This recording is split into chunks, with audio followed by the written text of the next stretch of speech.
All right. Next up, we have Mr. Tomas Forgac. He's a local cryptocurrency entrepreneur, and he's been involved in one of the first and most successful over-the-counter Bitcoin distributors. He's been interviewed on BBC, CNA, and Reuters, so we're very happy to have him here. Mr. Tomas Forgac. Thanks, guys. Don't get too carried away with the most successful. It's very, very tiny pond, and I happen to be the largest fish in it, which didn't matter too much. Is this? Okay. Just use my voice. This is. Nope.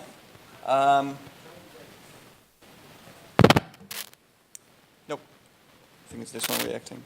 Doesn't matter. Okay.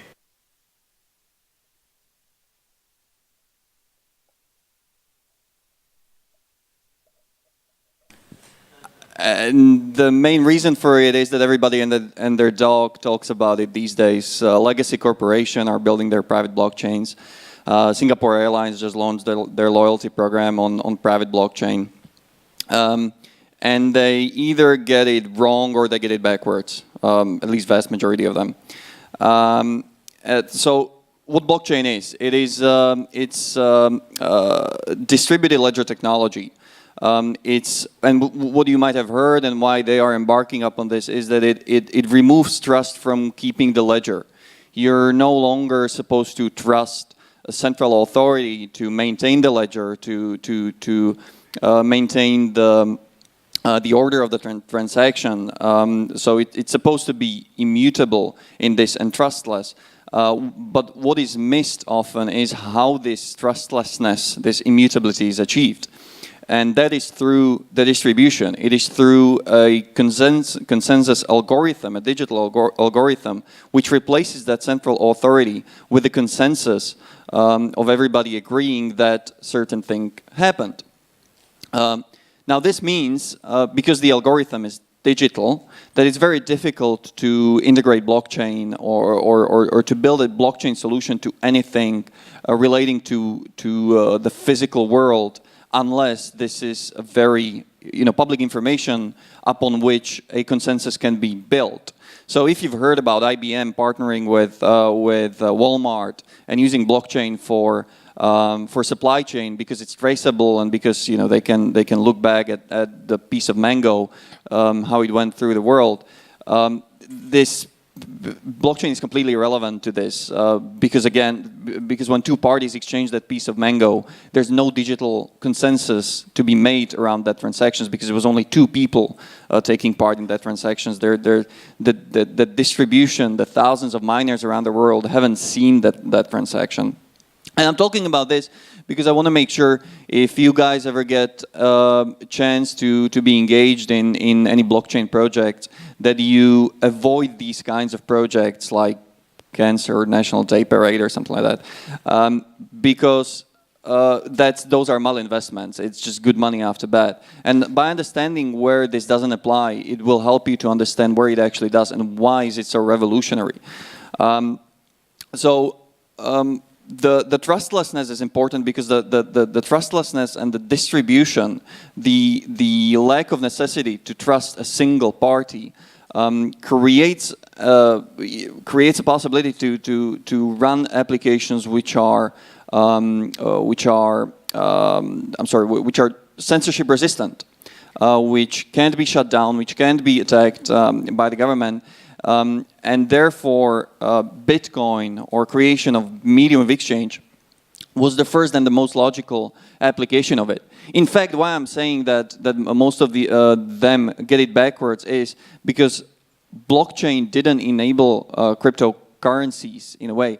It was the search for creating a censorship-resistant money that brought about blockchain. Order system or supply chain system or things like that you can build with the database and clever integration layer very cheaply. Bitcoin you couldn't. For that you need that distribution.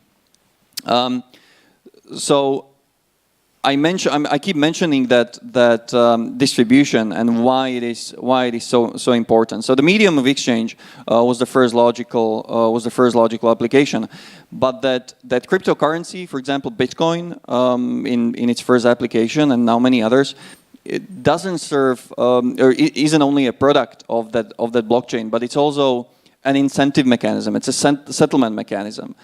So the distribution, you can't force it. You need to open the blockchain, make it permissionless, allow anyone to come in and integrate with it and use it.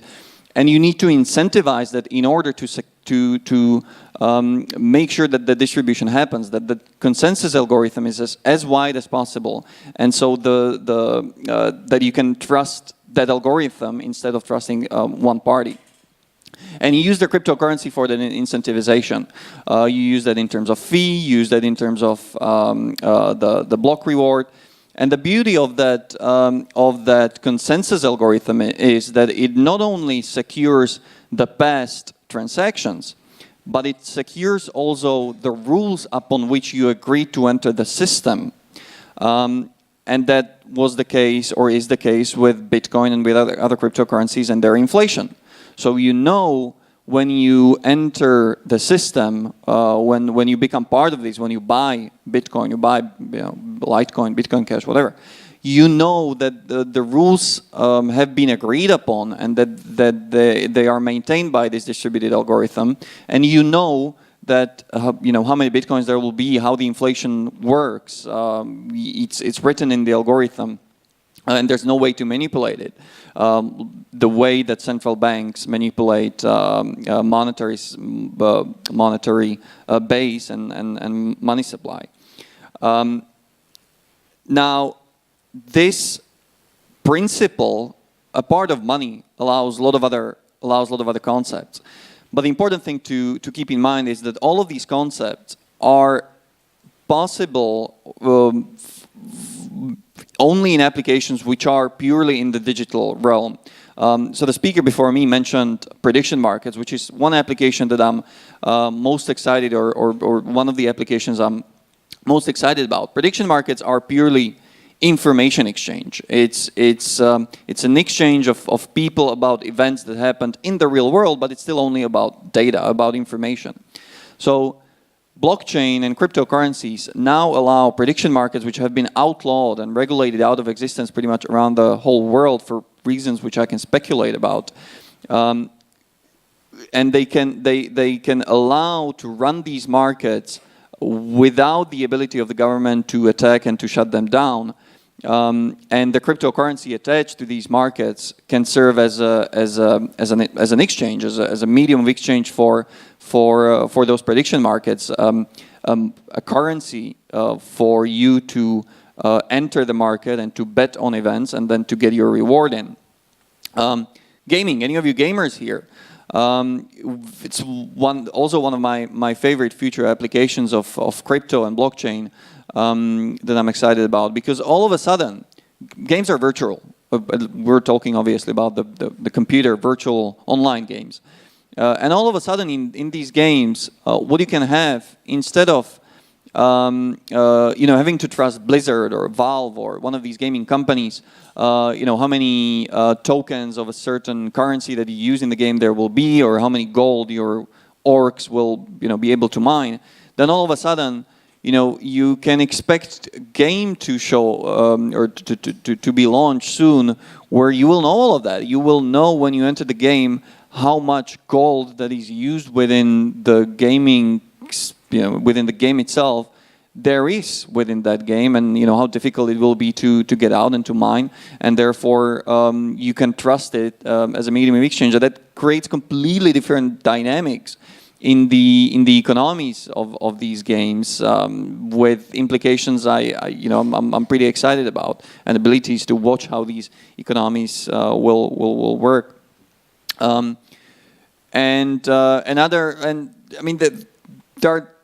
There are not that many applications, to be honest. The main reason is that we still deal mainly with the real world. And blockchains and cryptos are mainly applicable, or blockchains to more specifically to the digital application. So I can imagine things like data marketplaces where people who can generate the data will be able to sell them while keeping things private and keeping things scarce to those who might be interested in them. But what we could what could happen and what happens already is the applications of cryptocurrencies as a medium of exchange, permissionless, borderless, much more efficient medium of exchange for the real-world transactions. An example of that would be a friend of ours in Europe who was building a machine with a vendor from China. And instead of having to rely on legacy financial system to cross, to send payment through borders, which was taking about 3 weeks, he was able to do it using Bitcoin, and he was able to shorten his production cycle significantly. And because that was a machine used for production, he was able to start his production much sooner.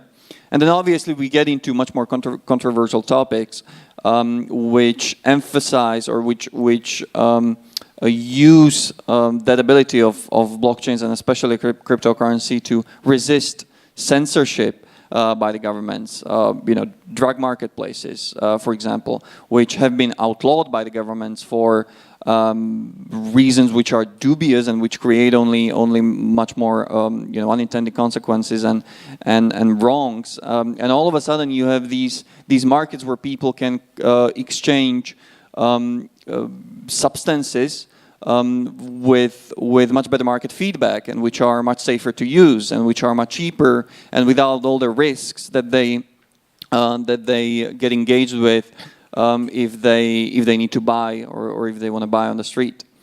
So that comes with and the reason for that partially is also the anonymity, the inherent anonymity of the cryptocurrencies, and that is because you don't need to trust a central authority which needs to know you in order to maintain the ledger and your account balance. Then you can engage in these anonymous transactions on these marketplaces, which are much safer, much cheaper, and much more efficient.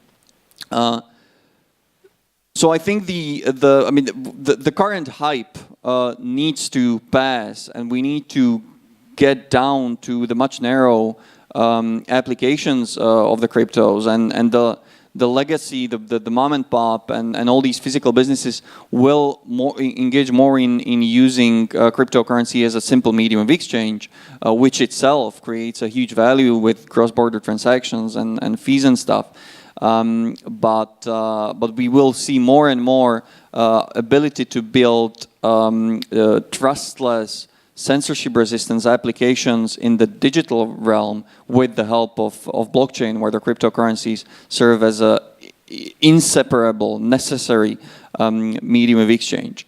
And if you hear someone proposing, private blockchain or a blockchain without any cryptocurrency, just run away.